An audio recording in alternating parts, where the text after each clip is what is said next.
Pada saat ini kita akan mendengarkan kesaksian yang akan dikongsikan oleh Puan Samilin Kilip mengenai dengan perjalanan kisah hidup anaknya, yaitu saudara Frederick Robert.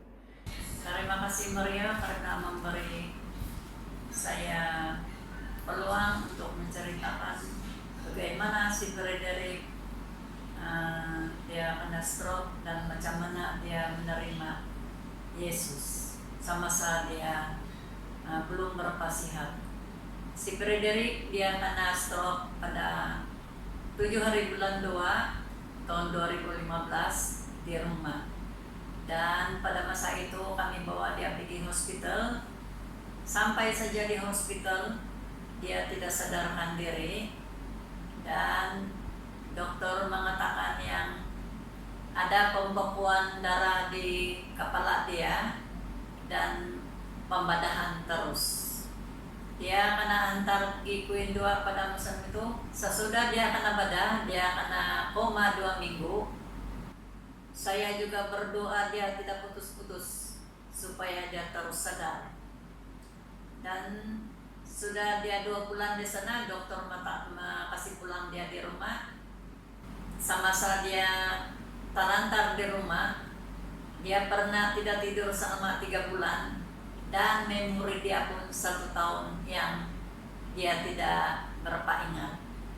Dia musim dia kena bedah itu, dia punya kepala punya tempurung itu belum lagi dokter kasih malakat balik, dan kami menunggu dia selama 9 bulan.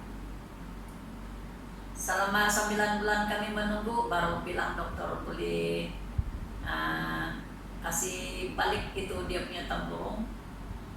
Dan saya berdoa juga lagi balik sama dia supaya dia terus ada keyakinan dia boleh berdiri lagi balik.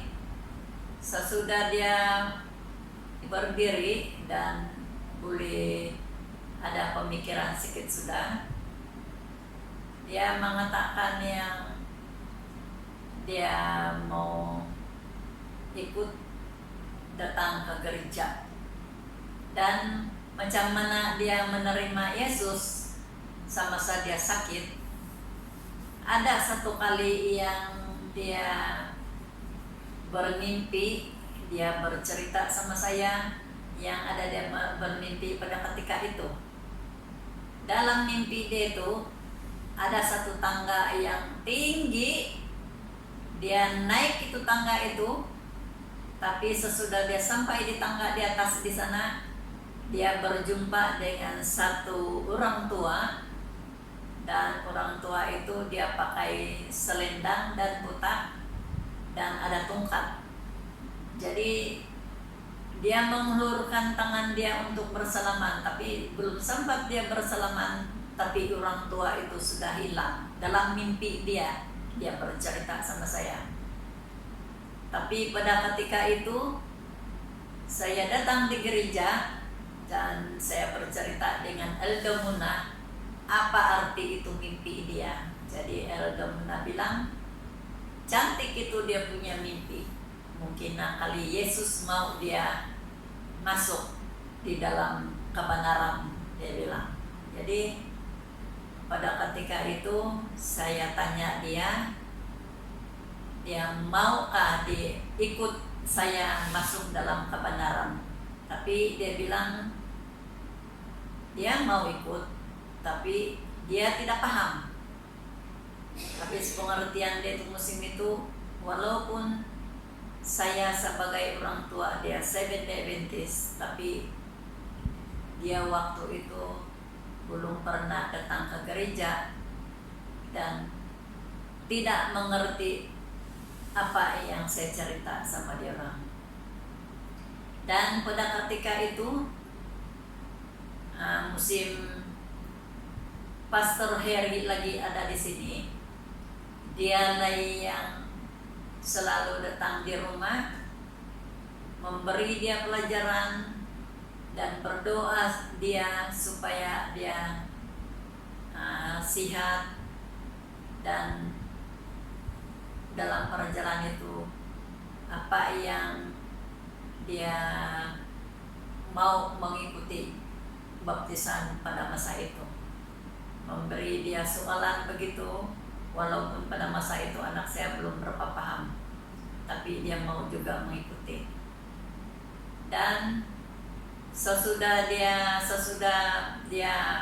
mau betul-betul masuk dalam Seventh-day Adventist, tapi saya ada halangan lagi untuk dia sampai ke dalam kolam baptisan.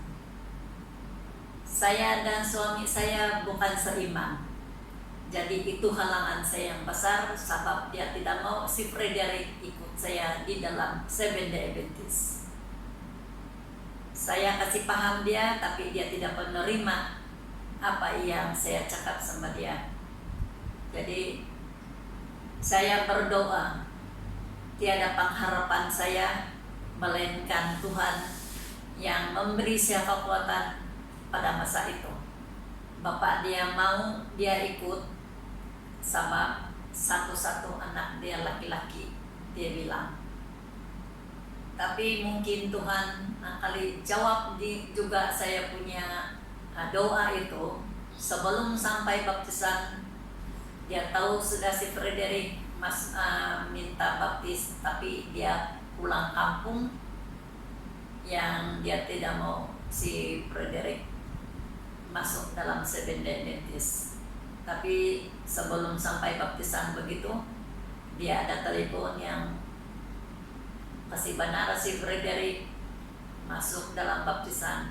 Tapi musim si Frederick kena baptis, saya tidak bersama-sama kamu, dia cakap begitu. Tapi saya kecewa juga sama bapak, bukan ada bapak dia itu musim itu.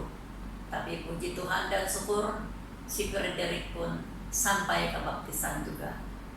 Sesudah dia baptis, saya tanya dia, macam mana perasaan kau sudah masuk di dalam kolam baptisan?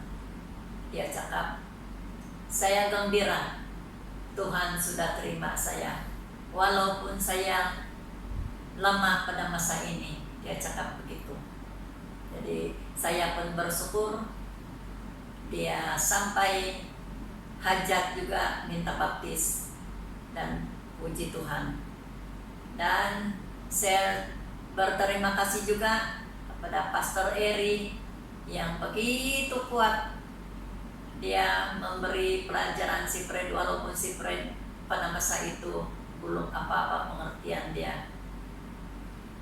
Dan Tuhan sentiasa memberkati Pastor Eri dan keluarga dimanapun dia melayani. Amin.